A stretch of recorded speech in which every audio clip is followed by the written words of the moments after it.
I will say this, I am a very confident man, and I know what I'm capable of doing. I'm not a copycat, I'm not a follower, I'm a leader. Usher's been a constant in the pop culture landscape for so long that it's quite easy to forget that his self-titled debut was released back in 1994 when he was just 15 years old. Sorry, Beliebers, but Usher already did the teenage pop sensation thing first. Talking about him being a constant in pop culture, it's 2024. He's literally like 30 years into his career, and he just headlined the Super Bowl halftime show and dropped yet another album. With all this attention on him, what better time for fans to dive into some of the most jaw-dropping facts about the singer? So sit tight as we go through 10 facts you probably didn't know about Usher. Hey, I'm Kat, and welcome back to Rumor Has It. Starting at number 10, did you know he started out in a joke boy band at first? Well, you can add Usher to the long list of top artists who started with a group. You know, Queen Bee, Camila Cabello, even Michael Jackson. While growing up in Tennessee, young Usher joined Happy Clowns, a traveling music group formed by the founder of Come Clean Entertainment, Daryl Wheeler. Under Wheeler's management, the group, wearing freaking clown costumes, spread positive messages and promoted a lifestyle free from drugs. As time went on, the team ditched the clown costumes, fortunately, and evolved into a 5-member boy band named New Beginning. Yeah. Speaking of your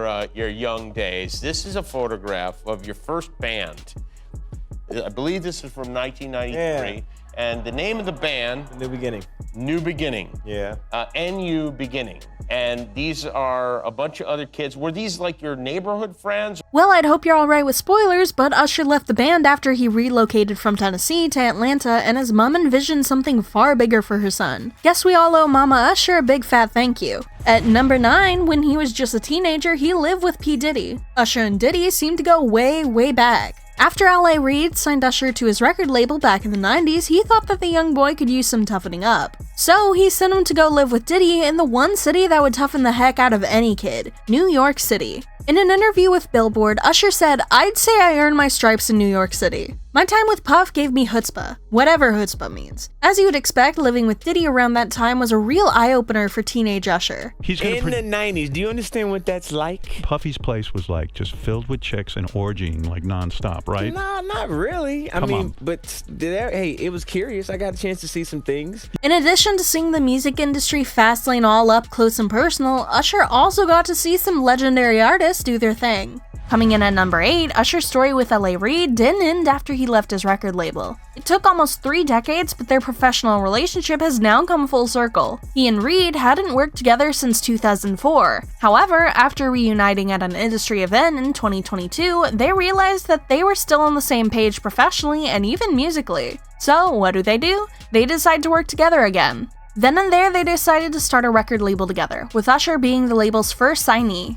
And number 7, there's no denying that Usher is one of the best performers ever, and you can say that goes for both acting and singing. A bunch of musicians often dabble in acting, and our boy Usher is no different. He made his acting debut back in 1997 in the TV sitcom Moesha. If you wanted to know me better, we don't have to sneak off into a bedroom. We can just talk right here. What's anything about talking? And as a little bonus, he even did some singing. Before anything began between us, you were like my best friend. In the year that followed, he guest starred in the daytime soap, The Bold and the Beautiful, the TV series, The Parenthood, and even made his big screen debut in the horror flick, The Faculty. And he didn't stop there. Since then, Usher has occasionally made time in his busy schedule to fit in 1 or 2 acting roles. Like that wasn't already doing too much, he also ventured into the theater, making his first Broadway appearance in 2006. Talk about a guy that can do it all. And number 6, did you know about his charitable foundation? With all that singing and acting Usher's done over the years, you don't need anyone to tell you that the singer is loaded with a reported net worth of about $180 million. And he's done his part in giving back to the people through a lot of charitable endeavors. His philanthropy is on full display in Usher's New Look Foundation, which is possibly his biggest charitable effort to date. Launched back in 1999 by Usher and Janetta Patton, Mummy Dearest, the nonprofit's primary focus is to overcome obstacles that stop teens from having a high school education. Usher's New Look Foundation first started in Atlanta, but now its services stretch all over the world. Keep up the good work, Usher. Counting down to number 5, would you believe he had a dance battle with Michael Jackson? Usher is one heck of a dancer, but is he MJ good? Well, back in 2001, MJ took to the stage of New York's Madison Square Garden for a star-studded concert to celebrate 30 years in the industry. Among the stars present was young Usher, who slid on stage halfway through the MJ's performance of You Rock My World, and went on to blow the roof off of MSJ with his own Jackson-inspired dance moves as both performers engaged in the epic dance-off.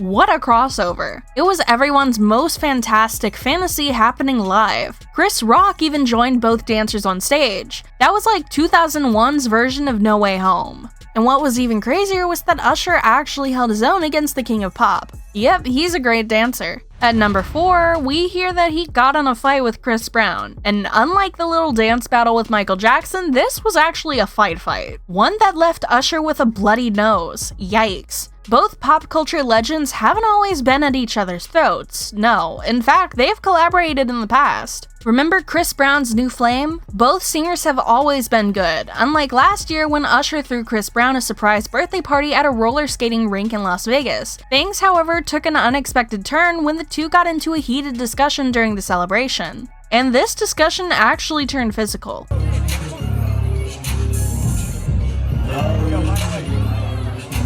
Apparently, Breezy was acting disrespectfully towards Tiana Taylor. Usher then decided to intervene, but this only made things worse, resulting in a heated argument between both guys. They both took the argument outside, where Brown and his crew jumped Usher, with someone hitting him in the face and bloodying his nose. Brown has never been one to back away from controversies, but this doesn't make Usher a saint though, which takes us to the third fact on our list. He hasn't exactly been the most faithful husband. Celebrities are no strangers to divorce, and Usher is no different. The 8-time Grammy Award winner has been married twice. His first marriage was to Tamika Foster, and that didn't last long, with the wedding happening in 2007 and the divorce just 2 years after. His second attempt at marriage, to Grace Miguel, didn't go any better, lasting from 2015 until 2018. When Oprah Winfrey interviewed him, Usher claimed that one of the leading factors in his first divorce was that his ex-wife had difficulties being married to an R&B sex symbol like himself, and all that came with that. After that, I did get a great sense of the insecurities that were there and the fact that she wasn't coping well with, being in this position.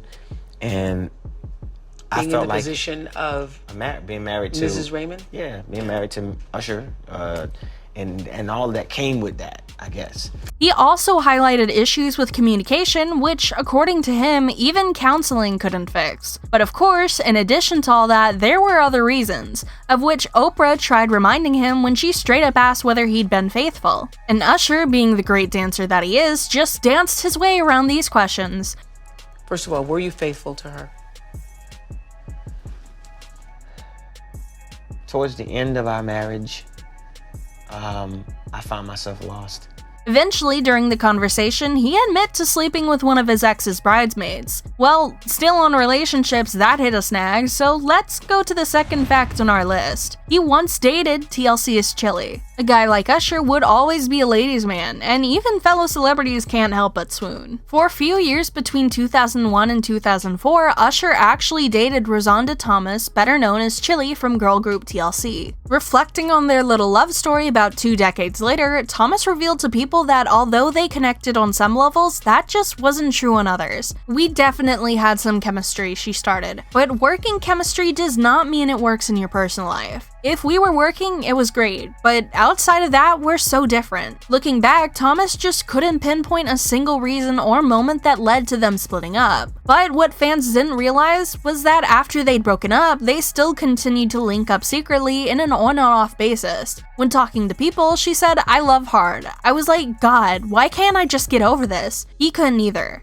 Well, eventually it got too much, and in 2019 she finally cut all ties with the singer. Could this possibly mean that they both had something going on even when Usher was married? And now for the moment we've all been waiting for. Number 1. He was once Beyonce's chaperone. If there's one thing we've learned about Usher so far, it's that he's got ties with a lot of people in the industry. You'd understand Usher and Beyonce being quite friendly, you know, celebrities and all that. But the two actually go way back. Fun fact, I knew Beyonce when she was 12 years old. 11 years old, Usher revealed on British radio show, Capital Breakfast with Roman Kemp. According to Usher, he was kinda like Queen Bee's babysitter back when she was still a member of the girl group The Dolls. Here's how it all went down. At one point, Usher and the Dolls were at the home of producer and songwriter Daryl Simmons, who was working with Bee and her bandmates during a recording session. Even though he was only a couple of years older than Bee, he was just tossed into this position of responsibility. He was literally responsible for the queen. You can say a whole lot of things about Usher, but you can't accuse him of having a boring career. Usher's place in the pantheon of classic music speaks for itself. 65 million album sales, 8 Grammys, sold out tours, great movies and series. This man has literally done it all. And there's still a whole lot more to look forward to. Usher Raymond, what a guy. But hey, that's all from us. Now it's your turn. What do you think about Usher? Let us know what you think in the comments down below. We love reading your thoughts, and remember to subscribe for the latest on gossip, and I'll see you in the next video. Bye bye!